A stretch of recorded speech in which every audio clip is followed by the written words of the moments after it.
Presenter Dorce Gamalama meninggal dunia pada hari Rabu 16 Februari 2022 kemarin. Namun kepergian Dorce masih meninggalkan polemik di keluarganya. Beredar kabar keluarga Dorce berseteru berebut harta warisan dengan anak-anak angkat Dorce.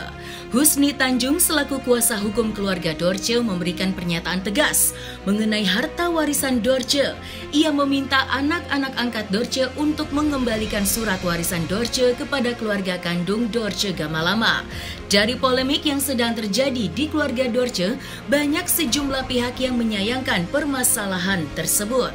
Meski begitu, dari kedua belah pihak masih bertahan dengan pendiriannya masing-masing.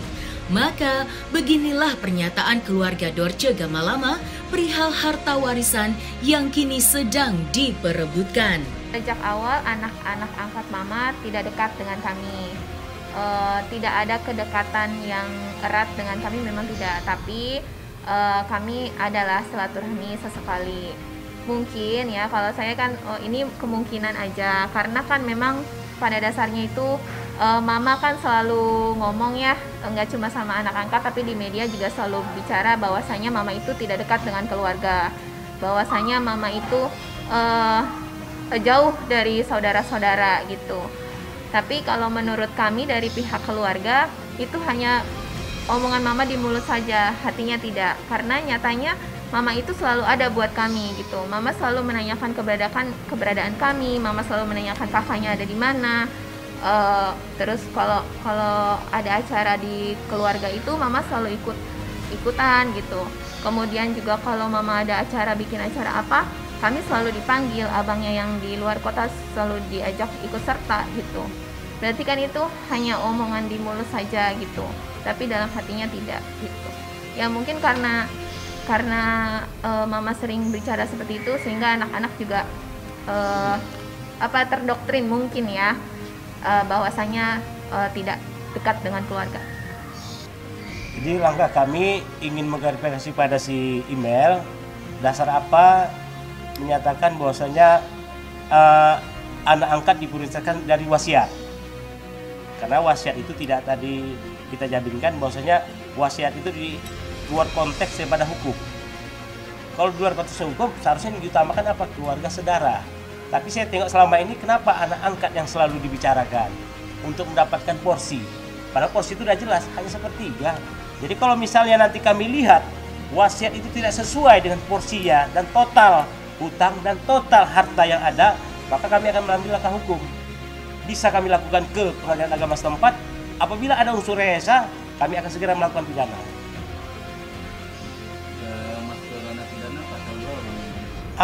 Apabila kita lihat apakah ada dokumen-dokumen yang dipalsukan ataukah ada keterangan-keterangan dipalsukan, itu yang kami bicarakan nanti.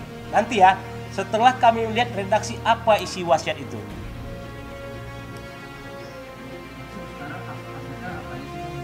Yang paling utama, yang jelas adalah aset tanah berupa sertifikat.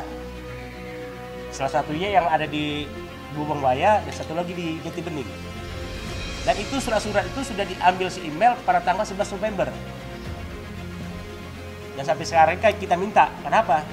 Kan ibu mendiang sudah meninggal, jadi kembalikanlah itu surat ke ahli warisnya. Yang hari kedua aja sih, yang hari kedua itu kita adakan pertemuan, itu memang secara tidak sengaja. Yang saya bilang juga itu belum adanya kesepakatan. Cuman memang itu kita membicarakan soal hutang piutang, karena sampai hari ini pun masih ada beberapa teman mama yang menghubungi kami untuk membereskan masalah hutang piutang gitu. Sementara kami kan untuk hutang piutang itu kan banyak ya mas ya gitu. Sementara semua aset-aset mama, semua yang berhubungan dengan mama, dokumen-dokumen penting itu dipegang sama anak angkat mama gitu. Jadi kita pun kalau mau membayarkan hutangnya kan kita harus lihat dulu gitu loh, bukti-bukti. Jadi kalau misalnya anak angkat pada prinsipnya itu hanya akan mendapatkan sebesar 1/3 dari total ahli waris. Dan kenyataannya sini masih ada aset yang notabene masih di tangan oleh seseorang. Jadi seseorang itu kami minta klarifikasi sama dia agar menyerahkan surat-surat itu. Karena setelah almarhum Dorce meninggal, tentunya kan dia bukan kuasa saya lagi. Jadi pada tanggal 11 November itu ada surat-surat berharga sama dia. Jadi situ kami tadi sudah juga menyampaikan surat kepada dia agar surat-surat yang atas nama Ibu Dorce agar dikembalikan kepada. Sementara ini yang kami ketahui adalah berupa tanah. Yang mana ada 2 tempat dan pecahan ada 4 atau 3 sertifikat. Jadi kita gini, katanya ada notaris dan ada wasiat dan akan dibuka ke 40 hari. Jadi itu kan konteks yang salah. Wasiat itu tidak perlu nunggu waktu 40 hari. Malah kalau misalnya ada ganjalan, itu ahli waris yang menyelesaikan. Saat ini tindakan dia untuk menyatukan kalau dialah selaku pengacara, tentunya kan dia harus merangkul ahli waris saudara. Beredar kabar harta warisan Dorce Gamalama akan dibagikan usai 40 hari pengajian wafatnya presenter senior tersebut. Menanggapi kabar itu, Husni Tanjung tetap berpegangan pada aturan yang berlaku mengenai hak waris. Tidak itu saja, keluarga Dorce siap mengambil langkah hukum jika mediasi di antara kedua belah pihak menemui jalan buntu. Lalu, apa saja harta warisan yang ditinggalkan oleh Dorce Gamalama?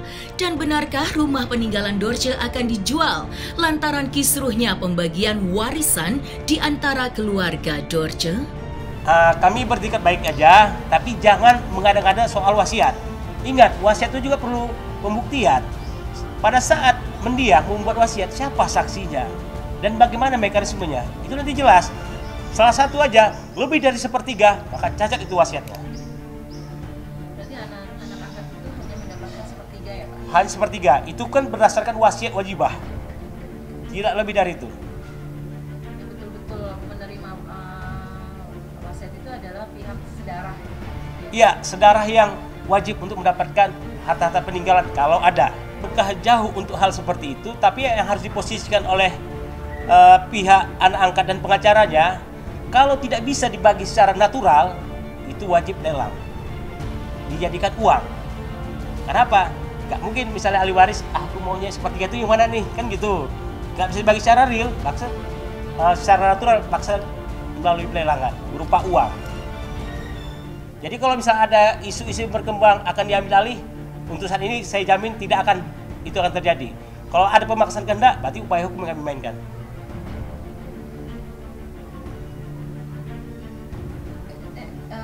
Sebagai kakak, Enggak, maksudnya karena kan semua kebutuhan mama, semua yang berhubungan dengan mama, barang-barang kan semua ada di rumah sana, di rumah Jati Bening gitu, yang ditempati oleh anak-anak gitu kan.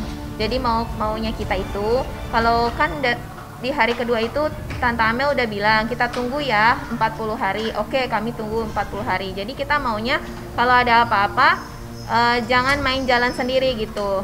Atau misalnya ada barang-barang mama yang mungkin peninggalan-peninggalan mama, apapun itulah gitu. Terbukalah sama kami. Kalau memang mau dibawa ya silahkan dibawa, tapi tolong bicarakan dengan kami gitu. Jadi kami merasa dihargai, itu aja sih. Jangan ngambil langkah sendiri, itu aja. berarti ketiga anak angkat ini mereka menetap di rumah Jati Bening? Enggak, 3. Ada si Abu karena kan dia masih sekolah ya. Kalau yang Fatima sama Rizky kan udah pulang ke rumahnya masing-masing di Surabaya sama di Jogja.